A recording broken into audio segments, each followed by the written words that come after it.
Hey guys, I just wanted to reach out to you and let you know that Surewinder is still selling amazing products. Some of you guys have been dragging your feet for whatever reason. If your shoulder hurts, do not waste time. Pull the trigger. I just bought 4 or 5 of them, and we had 2 guys out. You know how much it cost me to pay for 2 guys being out with bad shoulders? We just pulled the trigger and we said, listen, everybody's going to have one on a truck. It's mandatory. You got to use it. Don't hesitate.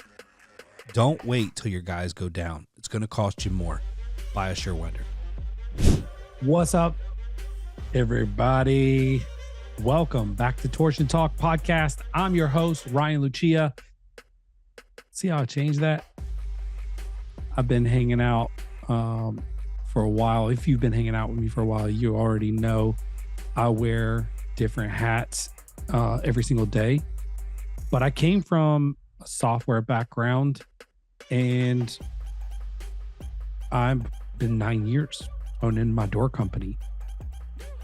So I have a unique perspective and viewpoint on things coming from software and now being in home services. And the tools and technology in our industry, specifically the garage door industry, but I'm talking about home services in general, so HVAC, electrical, plumbing, whatever, just leave a lot to be desired. You can kind of tell from each company, one to another, their focuses. And I want to share something real quick before I get too far into this. This is not me trying to be super difficult to home service software companies. This is me saying there's a better way, and it seems obvious, but for some reason we're struggling. Now, I will say that I think software companies, for the most part, have to choose if they're going to build software for people who don't understand or want to embrace technology but feel pushed into it because they need to, or build software for companies that have people who can support it, manage it, and understand it. It's very complicated because there's a large mix of both in home services. So the struggle is real for these companies, and I don't want to undermine that. With that said, I think there's a lot to be desired, and I feel like there's a lot of companies missing the mark. I've personally been with ServiceTitan for a very long time. I was chasing them, and Tommy Mello did a better job than me and got to the top and was able to get ServiceTitan to agree to a deal with him. And shortly after, they launched an email that was like, here's our I think I got like an email in my inbox. I remember where I was at the time. Here's our dealer of the month or whatever. It was like a spotlight email, and it was Tommy Mello, A1 Garage Doors. And what's funny about that is like I had been chasing them and trying to talk them into going into the garage door industry for quite some time. And when I started my company, I started with a very good product, especially for a startup, which is Jobber. And I felt like I outgrew them. So I went to ServiceFusion because ServiceTitan wouldn't take me. And I needed to make a move. So I went to ServiceFusion. My experience with ServiceFusion was kind of frustrating. I felt like the sales guy did a fairly good job, but maybe overpromised and said some things were available, and they were available, but they weren't fully baked. And so by the time I got in and started trying to utilize things that we needed and realized that they weren't fully baked, I got frustrated and started looking for another solution. Shortly after, got that email and called and got an account set up with ServiceTitan. Since then, it's been high highs and low lows with very little consistency. I've had an amazing local rep who was unbelievable, but he got promoted, of course, and we lost him. The onboarding guy was amazing for me, and I've heard horror stories, but I think they changed the onboarding experience since then. So I just want to share that there's a better way. And I hope the people that listen to this podcast are both business owners in the home service industry, as well as software companies who service us. Because I come from a place where I'm definitely not perfect, um, but I have strong opinions.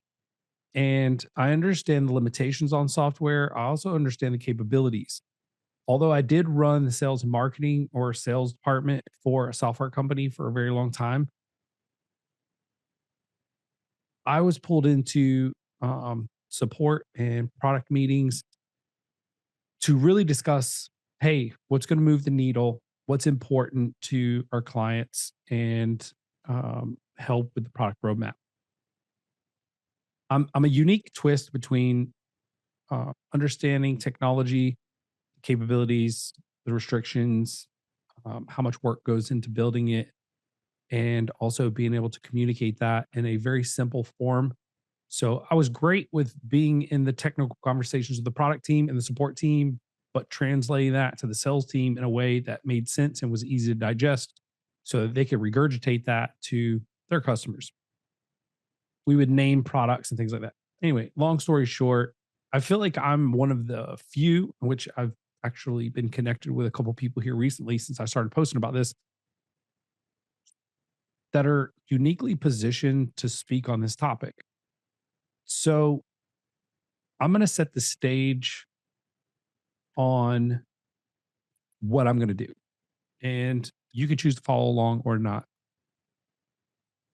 So, as you know, I've been with ServiceTitan, and um, let me just say one thing. We currently use QuickBooks, ServiceTitan, Monday to fill the gaps that ServiceTitan doesn't use, um, Slack for internal communications, and we also use Sortly for inventory. Although, you know, probably not best. I do know that ServiceTitan has an inventory tool, but at the time they didn't. So we had to go outside. Um, we're using Monday for CRM and project management. And so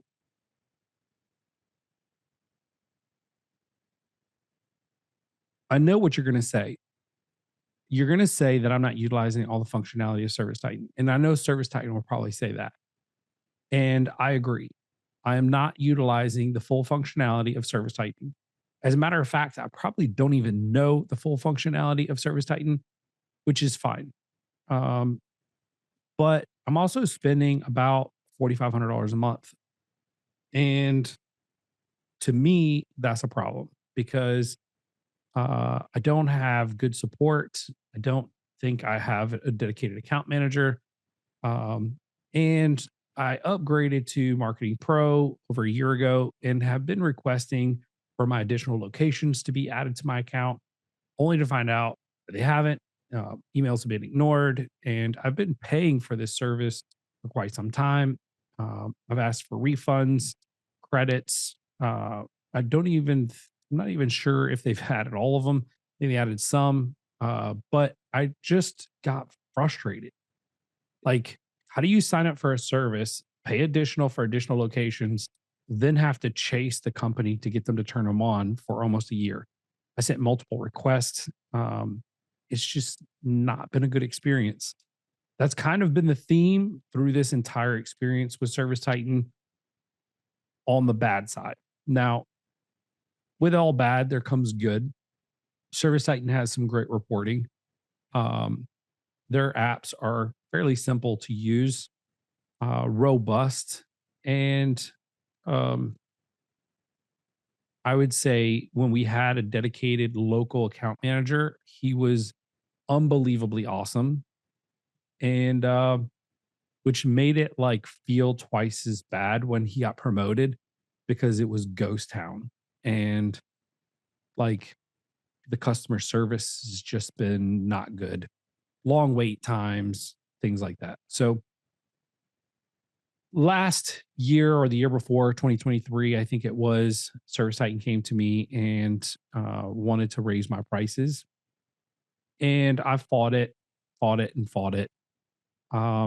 They presented some sort of threats, and I kind of knew that this was a last ditch effort to either sell, raise additional funds, or go public, because historically, when you have raised a gazillion seed rounds, right? I'm like not seed rounds, but I think they raised like a Series H or something, um, which is a good bit beyond maybe the average software company. Um, when you've raised that much money, I think there's a goal of the investors getting their money back. And when you make a really strong push, kind of like an FU push to um, renegotiate existing contracts of long term users, and raise prices and lock you in, even when you're not performing at a good level. Um, Even after the additional expense, like I told him, I was like, listen, I'm down with this. I'm cool with it. I'll pay the extra, but I want better service. Um, didn't happen. As a matter of fact, it may even have gotten worse. But there you go. I even asked the rep, hey, um, I guess you guys are trying to go public or trying to sell, trying to get people that are on month to month locked into long term contracts.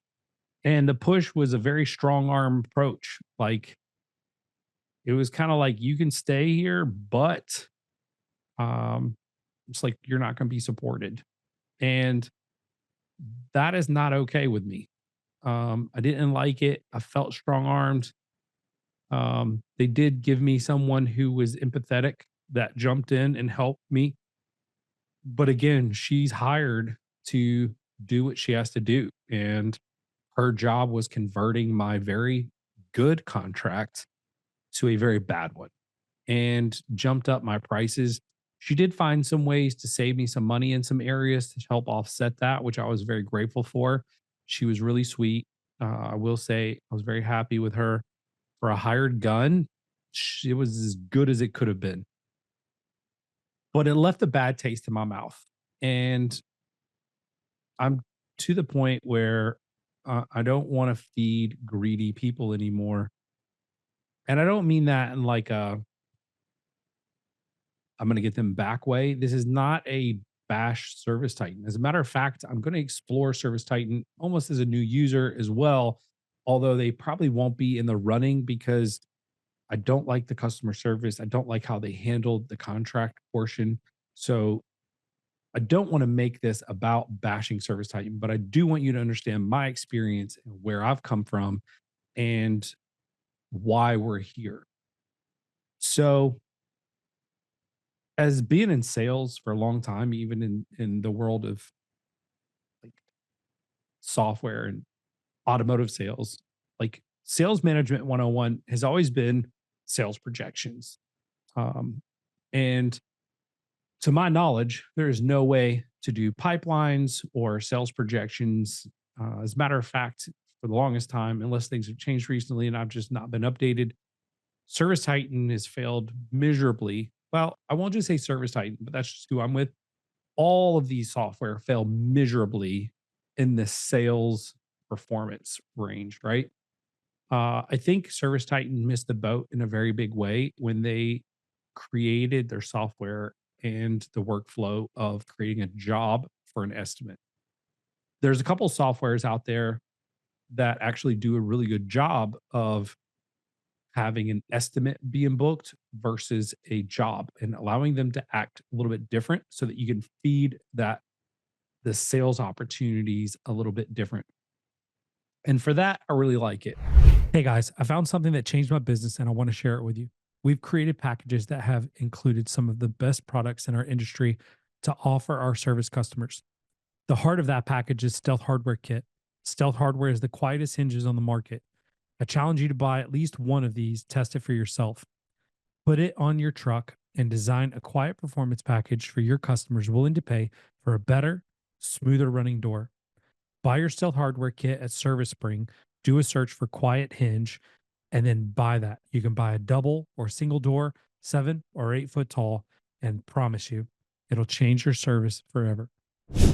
Somer USA and Somer Group want to thank you for an incredible year and the trust you put in them and their products. As you know, Somer places high value on relationships, education, customer service, innovation, and professionalism. And they are grateful to you for your part in the fostering and dissemination of these values. If there is any way Somer can support you in your journey, whether through their products, the values they hold to, or the knowledge Somer has gained through interaction with door dealers across the world, please reach out to the team at your convenience. They are here to serve you. Again, thank you from the entire Somer team. Check them out at somerusa.com. Tell them Ryan sent you. So, long story short, we're going to run through setting this up. And this is going to be a journey. And I'm going to take my time, and each podcast is going to be unique. And I'm going to share my findings that I have with each company that I talk to. I want to do a very in-depth analysis. And we started a Facebook group. I'll share with that, share that information with you here soon.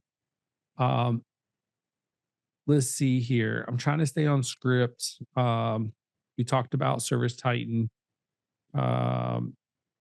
All right. So, what's important to me? There's a few things that are important to me. Number one, ease of use, intuitive interface. So, I really like the ability for my guys in the field who are not tech savvy to be able to use the mobile app in a user friendly way that's super easy to navigate. Um, and I like the interface to feel modern and not outdated. And that's really important to me. It needs to feel clean and simple. Um, it also needs to be reliable and so ease of use, intuitive interface, and reliable. So, one thing that I think is overlooked a lot, and it's hard to test before you sign up because a lot of support systems are built around only accepting tickets from people who um, have the software or paying for it. But I need solid customer service, and I need to be ensured that the customer service is indeed really good.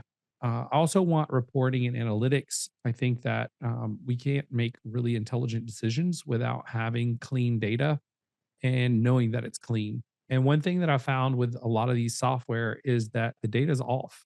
And I don't know how because everything's housed in these systems, but I can pull reports from all three of the software companies that I used in the past and show differences, which is really weird because they house all of the data in their system and they're actually creating it. So, reporting and analytics, we'll call it accurate reporting analytics. Everyone has reporting analytics, but not very many people have accurate. We talk about job costing, average ticket, employee performance. That can go from staff in the office versus staff in the field, et cetera. But anyway, long story short, I like in-depth analytics that are accurate. Also want reasonable pricing and transparency. I don't want to pay when you're raising like a million fundraising and rounds, and you got to pay all those investors back, which a lot of those guys demand large amounts of money. And so, um, historically, these companies will come in and put a lot of pressure on the business to cut expenses. And then there goes support for the most part. So I believe that's kind of what happens. I also like because all software doesn't meet all of our needs and we have to create workarounds. I love having the ability to integrate with other tools. So if I did want to have a third party system integrate, it would be nice. Now, ideally, I love the idea of like a ERP, which is basically a life system for a customer and a business, right? So everything lives in one software. You don't need anything else. You can just do everything within that one database, that one system. Makes a lot of sense. Uh, but those have to be a lot of times custom built. And in order to do that, it usually takes a large upfront charge. Now, there is one company we're going to be looking at called, I think, I'm going to jack up the word Acumatica. I have looked at them in the past. It is impressive. There's a company that has built on top of Acumatica that has built home service software. And Acumatica, I believe, is like, if I'm not mistaken, it's an open source platform. I'm going to dive into it more and I'll share more information with you. But I'm really excited about the idea of having one software, not even having QuickBooks, not having a CRM, none of that, just having everything live in this one software. I just feel like it's going to be really expensive up front. And we're also going to still charge monthly a pretty big charge because you're going to need continuous updates from their developers. So we'll see how that goes. But I think it's important that the whatever software company we choose is friendly with APIs, having maybe an open API, semi-open API. I like both ways. APIs can work in one way, the other way, or both ways, meaning they can send data out, they can receive data in. Um, and so I like that. ServiceTitan, to my knowledge, does not allow data in. They will allow data out, to my knowledge. And I will confirm all this stuff as we go through this process. Um, Long story short, I like customization and scalability because who we are today won't be who we are later, and that's a lot of the reasons why people go to ServiceTitan is because of that, right? So the plan for this series is episode by episode, we'll focus on a platform or two. I'll give status updates on what I've learned, some of the challenges, and this episode's kind of a high overview. Next episode, I think I should have everything zeroed in on exactly what I want this platform to do. So I'm kind of making a list of all the things that I want from this platform. And then I'm going through and checking boxes. So I'm going to do like a comparison spreadsheet and I'll be able to share that spreadsheet with you guys in the Facebook group. All right, so I'm going to give live feedback.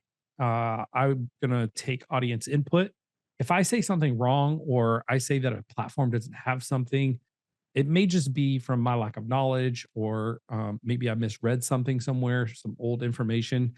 That's okay. Like I want this to be a very transparent both ways. So feel free to correct me. You can go in the Facebook group and post that, hey, by the way, Ryan, ServiceTitan does have a two-way API. And that way I can make the correction on the next podcast and update everyone that's following along.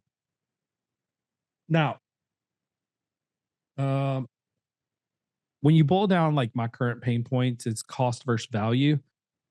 I don't feel like I'm getting anywhere near the value of what I'm paying for with ServiceTitan.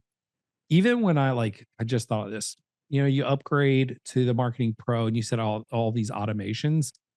Um, the things that drive me crazy the most is like number one, they credit like themselves on that follow up to revenue, but when you like start to dig, it's like it's not really like I don't think they're saying that they created it. I think they're trying to perceive. It's kind of like weird writing, and I'll go into that more later. I'll kind of dig into that and let you see it. But I feel like they're trying to attribute an ROI without saying it's an ROI. Um, it's very vague, and when I'm looking at reports, I don't want vague. I don't want expected. Like, what can you tell me it's doing for me? It's either black or white with reports. And then if I want to add gray to it, I can. That's the way it's supposed to be. So I think there's a lack of certain features or features that are created but being charged for. So being a leader in software and charging a premium, sometimes 4 or 5 times what other people are charging, your product should be far more superior to those products. Your support should be far more superior to those products. When you deliver a best in class solution and charge as such, um, there will be many downfalls, and you will have to close the back door eventually um, if you don't maintain or constantly improve the product in a way where it's not just going to continue to cost us more money and more profitability over the years as we grow. So, and with software companies, there's a bunch of different ways to charge. I also think with AI, like those ways, they're kind of archaic. I think a lot of things are going to change with software. And I'll kind of get into that on another episode as well, because I have some projections on software and AI over the next 5 to 10 years. So, customer service and support, we touched on that. And then just from everyone that I've talked to in recent days, probably the last 5 years, they've changed the way they onboard from the way I onboarded. My onboarding experience was excellent. The guy who onboarded me was excellent. Um, but I've just not heard any good things about it. So, with that being said, I would say complex onboarding and then a lack of training for me personally is definitely a pain point. So, those are some of the things that I put in here. Um, I want your involvement in this process. If there's a software out there that you think should be evaluated, please let me know. If there's might be some software that I don't evaluate, and for good reason, and I'll tell you why. So suggest them in the Facebook group, and I'll tell you that name in just a second. So next steps, upcoming episodes, I'll be focusing on software solutions like Jobber, Housecall Pro, ServiceFusion, Field Edge, the company that uses Acumatica, and others possibly. I'm going to give transparent reviews. So there will be no bias in here.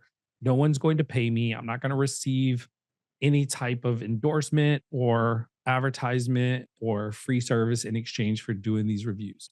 These will be 100% like my opinion, and I'll be completely transparent. Now, if they want to give me the software for free, I'm probably not going to accept it because I want the integrity of this review to be as genuine as possible. So I will say, I do fully expect for some of these companies to want to participate openly, and I'm okay with that. But I think while I'm doing these, I don't think it's right for me to take any type of endorsements or podcast sponsorships or free service or anything like that. So, for the time that I'll be doing this review, there will be no compensation for skewed or endorsements from me on their software. Integration or real world testing.